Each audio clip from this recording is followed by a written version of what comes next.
Olá, eu sou o pastor Alexandre Guenin. Como é que você está? Hoje, nesse vídeo, nós vamos responder uma pergunta que pode ser a sua dúvida. A dúvida de muita gente, mas pode ser a sua dúvida. Por que devemos orar? Por que manter essa prática de uma vida de oração? Se nós lemos textos como Salmo 139, verso 4, que diz assim: antes mesmo que a palavra chegue à língua, tu já conheces, Senhor. E em Jó 42, verso 2, afirma: sei que podes fazer todas as coisas, nenhum dos teus planos podem ser frustrados.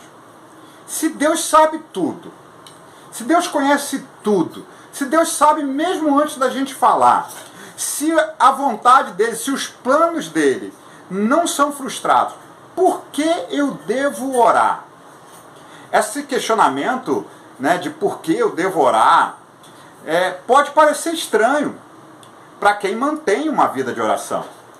Mas é exatamente a justificativa de muita gente que negligencia uma vida de constante oração. E usa como desculpa para que não tenha uma constância ou até mesmo tenha uma vida nula de oração. E eu quero dizer para você, uma vida de oração é extremamente importante. Mas antes de eu começar a responder, a tentar responder essa pergunta, eu quero te recomendar e te pedir que, se esse vídeo vier a te abençoar, espalha, compartilha com mais pessoas, porque muitas outras pessoas podem ter a mesma dúvida. De repente necessitam desse incentivo para ter uma vida de oração. Pessoas que também precisam construir ou reconstruir uma vida de oração. Talvez seja o seu caso, mas pode ser o caso de outras pessoas. Então compartilhe esse vídeo. E assim você pode ser o canal de bênção na vida de outras pessoas. Vamos lá. Então vamos ao assunto desse vídeo, que eu quero afirmar desde já que é algo extremamente importante para a vida de todo cristão. Pois a palavra de Deus, ela traz inúmeras vezes a recomendação de que devemos orar, de que Deus, ele espera que nós oremos, de que nós tenhamos uma busca por intimidade com ele. Então, por que orar? Por que ter uma vida de oração, de constante oração? Podemos começar a responder essa pergunta, usando como exemplo a própria vida e ministério do Senhor Jesus. Nós olhamos para o ministério de Jesus e era pautado, era comum de que Jesus tinha uma vida de constante oração. Desde o início, durante todo o seu ministério, Jesus orava. Jesus, sendo Deus encarnado, ele orava. Nós vemos que no início do ministério, quando ele é batizado, logo em seguida, o texto bíblico diz que ele foi levado para o deserto para ser tentado pelo diabo. E o texto diz que durante 40 dias ele jejuou. E óbvio, ele jejuou e orou, teve comunhão com Deus durante 40 dias. Em outro episódio, também marcante, é quando Jesus ele sobe um monte com Pedro, Tiago e João, e ali lhe aparecem Elias e Moisés, representando a lei e os profetas, se rendendo a Jesus. E ali diz que o seu rosto e suas vestes resplandeceram como o sol. A glória de Deus envolveu aquele lugar. Mas tudo iniciou com um projeto, com um momento de oração.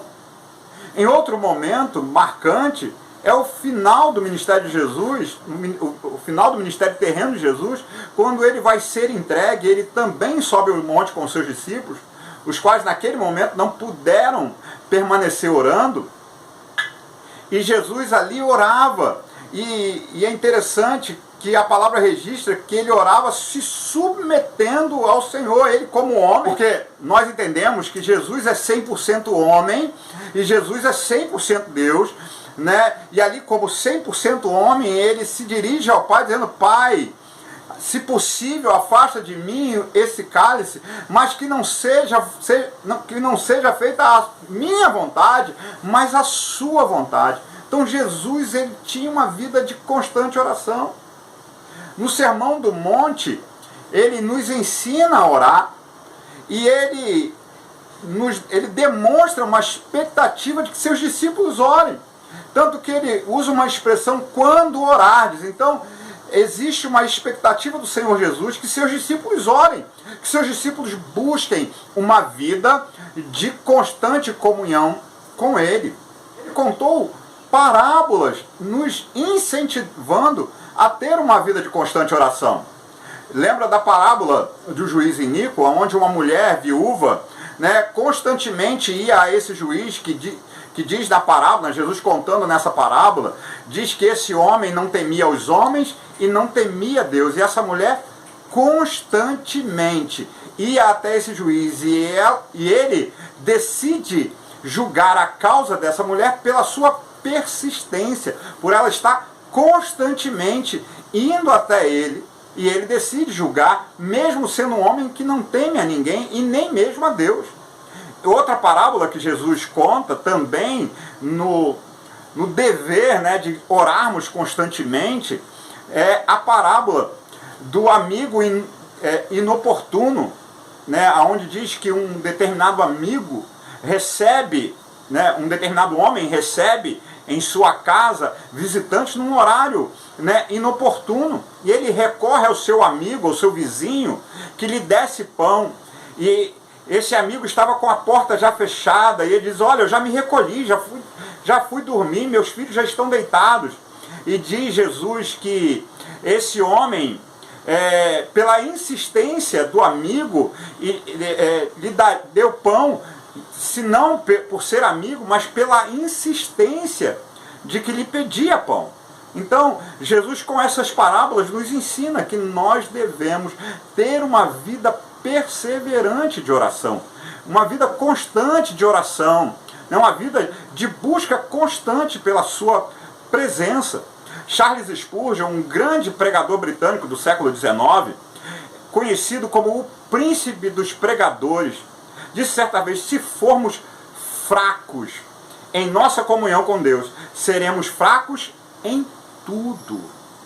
Devemos entender que a oração é mais essencial para a nossa vida, como o próprio Jesus nos mostrou, pois, como se diz a frase, a oração através da fé. A oração através da fé nos faz crer no incrível, ver o invisível e realizar o impossível. Vemos ainda que a igreja do Senhor, ela nasce num ambiente de oração. Em Atos capítulo 2, versículo 1 a 4, diz: ao cumprir-se o dia de Pentecoste, estavam reunidos no mesmo lugar, de repente veio do céu um som, como um vento impetuoso, e encheu toda a casa onde estavam assentados, e apareceram distribuídas entre eles línguas como de fogo, e pousou sobre cada um deles. Todos ficaram cheios do Espírito Santo e passaram a falar em outras línguas, segundo o Espírito lhe concedia que falassem. Olha que coisa extraordinária. Eles estavam reunidos fazendo o quê? Orando. A igreja estava em constante oração. E a igreja mantinha uma vida fervorosa de oração, como registra Atos capítulo 4, verso 31. E tendo eles orado, tremeu o lugar onde estavam reunidos. E todos foram cheios do Espírito Santo e anunciavam com intrepidez a palavra de Deus. Então, tudo começa numa vida de oração. Jesus orava, os apóstolos oravam, a igreja primitiva orava. Outra coisa que deve ser muito clara sobre o porquê orar é que a oração não é o meio pelo qual eu obtenho tudo que quero de Deus. Até porque, certo que o Senhor responde a oração. Lógico, Deus responde às nossas orações. Mas nem sempre a resposta vai ser o sim. Nem sempre Deus vai se alinhar à nossa vontade. Às vezes, como um pai que quer o bem de seu filho, a resposta vai ser não. Então a oração não é como se eu recorresse a Deus, né, para que Ele me servisse, ou que Ele me desse tudo o que eu quero, que Ele fizesse todas as minhas vontades. Não é isso. Não é o meio de eu obter tudo de Deus, mas é o meio de que Deus obtém tudo de mim, obtém cada dia mais de mim, mais de nós. Ou seja, quanto mais eu oro, mais eu me submeto a Deus, mais eu me entrego a Deus, mais eu me torno sensível à voz e à vontade de Deus, mais eu me inclino a Deus. Né? Essa é a grande sacada da oração. Quanto mais eu oro, mais eu submeto a minha carne ao meu espírito, que por sua vez submete à vontade de Deus. Assim como diz Tiago, lá no capítulo 5, verso 16, no finalzinho, a oração, e isso se torna verdade. Né?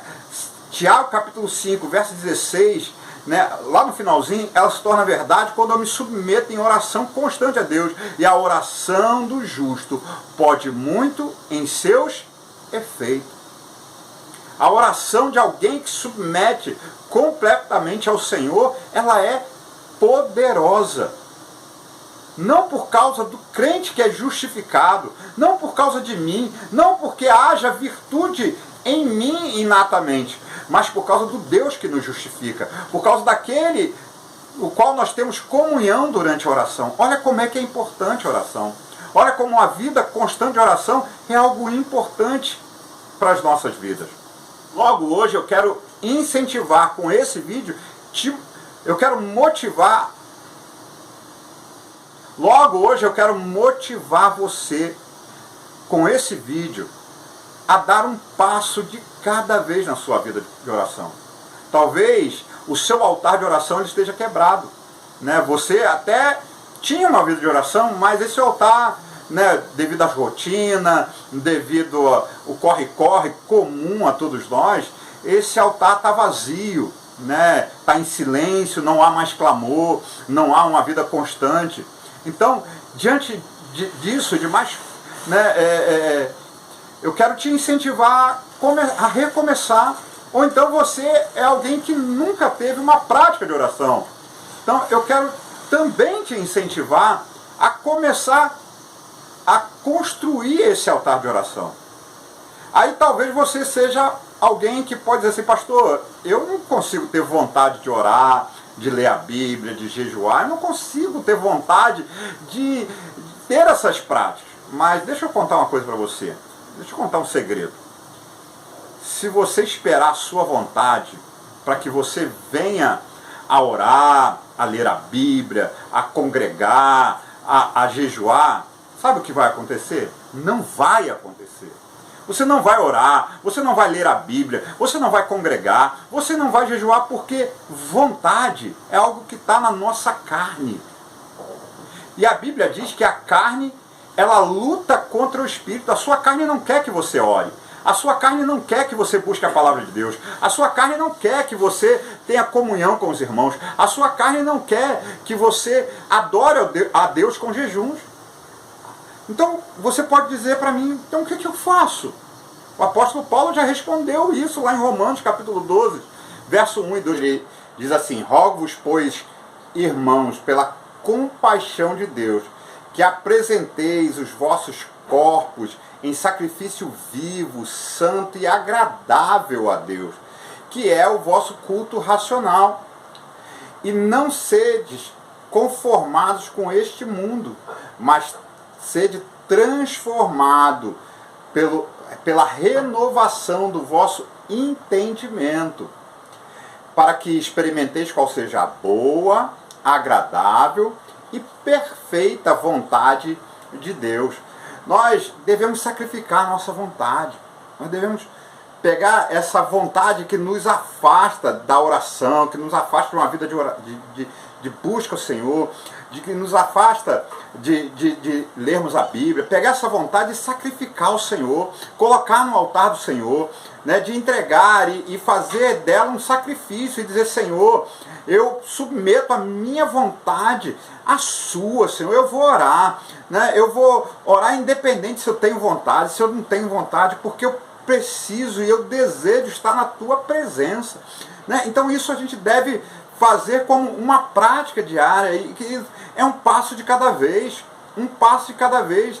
Às vezes, para você, esse primeiro passo vai ser 5 minutos de oração, e às vezes vai até faltar assunto nesses 5 minutos.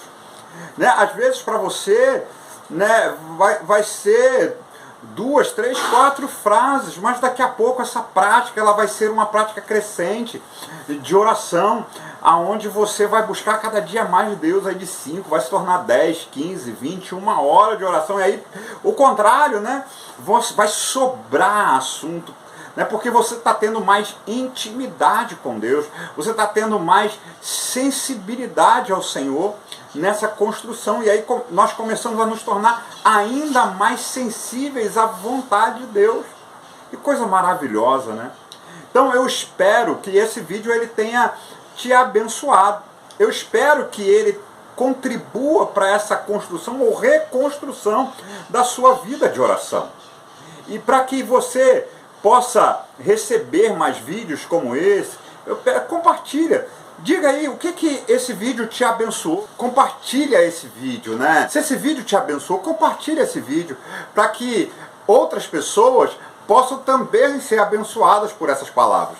E comente, né? Vai nos comentários e diga no que esse vídeo te abençoou, né? Diga aí, pastor, de fato a minha vida de oração estava, né, ela estava quase inexistente e o Senhor me incentivou. Eu não sei. Diga aí qual foi o impacto desse vídeo na sua vida, porque isso vai nos ajudar a alcançar mais gente, alcançar mais pessoas e conhecer um pouco mais no que nós estamos contribuindo com a sua vida.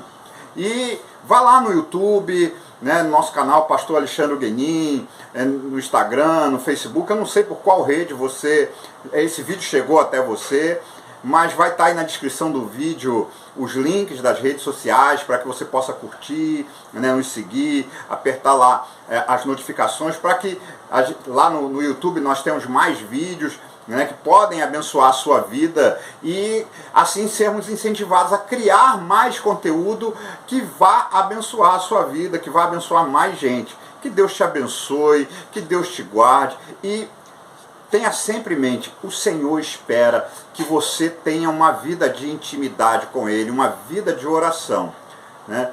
E até mais. Até o próximo vídeo e que Deus te abençoe.